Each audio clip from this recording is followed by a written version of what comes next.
Assalamualaikum warahmatullahi wabarakatuh. Selamat pagi semua. Kami dari kelompok 6 yang terdiri dari 3 orang, yaitu yang pertama Diana Lestari, saya selaku moderator dan penyaji. Kedua, Karisma Dalimunte selaku penyaji 2. Ketiga, Mona Ratu Munte selaku penyaji 3. Pada mata kuliah Studi Masyarakat Indonesia, yang dosen pengampunya yaitu Dr. Nurjana MPD, Wira Firmansyah SPD MPD. Kami akan membahas tentang diferensiasi agama. Nah, di sini saya selaku penyaji 1 akan menjelaskan tentang diferensiasi agama. Apa itu diferensiasi agama? Nah, di sini saya akan menjelaskan tentang diferensiasi dulu. Diferensiasi merupakan perbedaan seseorang dilihat dari suku bangsa, ras, agama, klan, dan lain sebagainya. Dan pada intinya, hal-hal yang terdapat di diferensiasi itu tidak terdapat tingkatan-tingkatan. Namun, yang membedakan satu individu dengan individu yang lain adalah sesuatu yang biasanya telah ia bawa sejak lahir. Nah, contohnya yaitu suku Sunda dan suku Batak memiliki kelebihan masing-masing.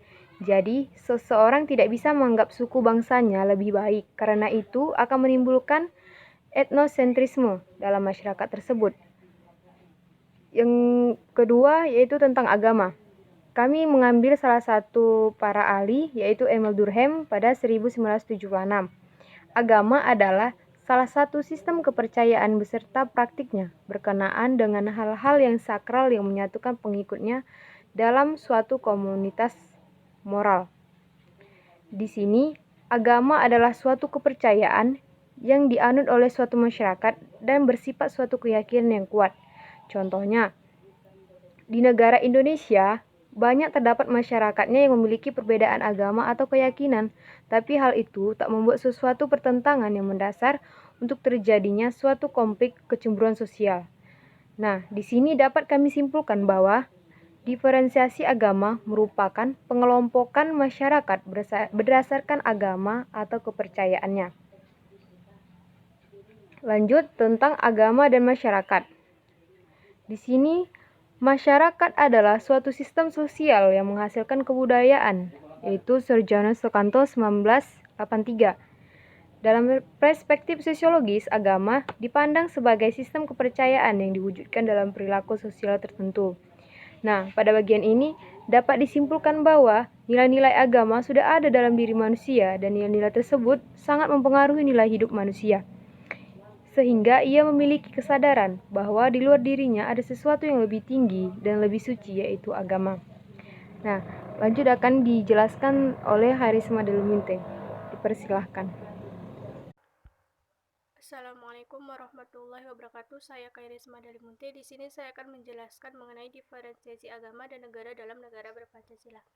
Di sini disebutkan bahwa bukan negara agama dan bukan negara sekuler yang unik itu didasarkan pada Pancasila. Bentuk negara Pancasila yang dimaksud dalam hal ini ialah negara yang memisahkan antara agama dan negara. Contohnya Indonesia. Indonesia merupakan negara Pancasila, yaitu Pancasila sebagai dasar ideologi bangsa Indonesia. Dan Indonesia bukan negara agama yang memfokuskan satu agama saja. Indonesia sendiri memiliki agama yang beragam, yang berbeda-beda, yang dianut oleh masyarakatnya. Selain itu, Pancasila sebagai dasar bagi hubungan agama dan negara itu harus diakui, karena tidak terlepas dari peran aktif agama-agama yang ada di Indonesia. Peran aktif tersebut seperti agama berperan penting dalam sejarah perjuangan kemerdekaan Indonesia. Selanjutnya yaitu ada diferensiasi agama sebagai diferensiasi sosial.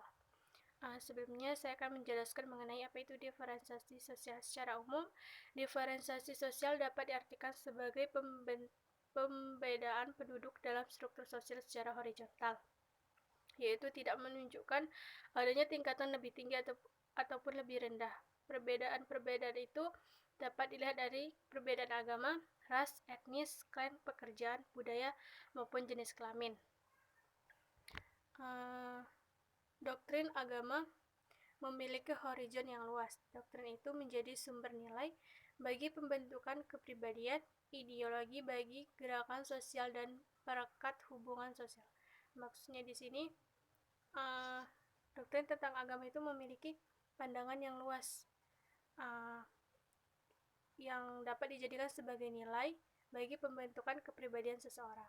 Itu seperti manusia bisa menjadi baik, manusia yang jujur, manusia memiliki kasih sayang, mencintai kedamaian, dan membenci kekerasan. Terima kasih. Selanjutnya yaitu resolusi dampak diferensiasi agama. Pluralisme bukan hanya mempresentasikan adanya kemajemukan antara suku, etnis, bahasa, budaya, dan bahkan agama di dalam masyarakat yang berbeda-beda.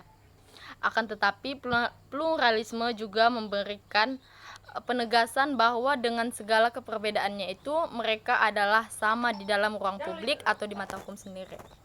Selanjutnya itu slide kesimpulan, di mana pada kesimpulan diferensiasi agama ini kami menyimpulkan bahwa dalam perkembangannya agama itu mempengaruhi masyarakat dan masyarakat pun mempengaruhi agama atau terjadi interaksi yang dinamis.